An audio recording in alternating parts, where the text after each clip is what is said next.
Update on my 20 by 40 pole barn. This was honestly the most time-consuming, hard work, and expensive part of the barn's restoration. When I was looking to buy a house, it was very important that I have a garage.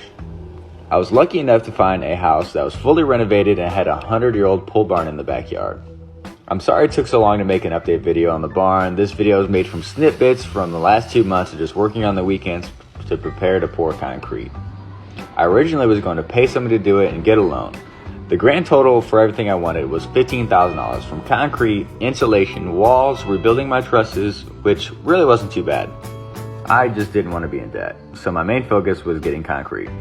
Again, I was just going to pay somebody to do it, but I talked myself into doing it myself.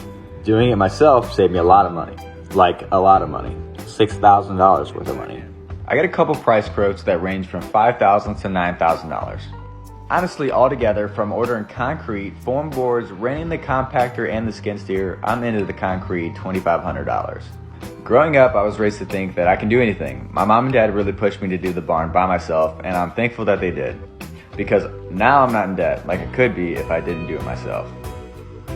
So thank you, Mom and Dad, for helping me and being by my side throughout this whole process. And also, thank you to my amazing fiance who's running around with me. I know she's happy for me. She knows how hard I worked throughout this whole process to get the concrete. It was almost a deal breaker whenever we're buying our house. And I'm so glad it's finally done. So thank you, Macy, for sticking by my side throughout this process. And thank you for watching. Like and follow for more.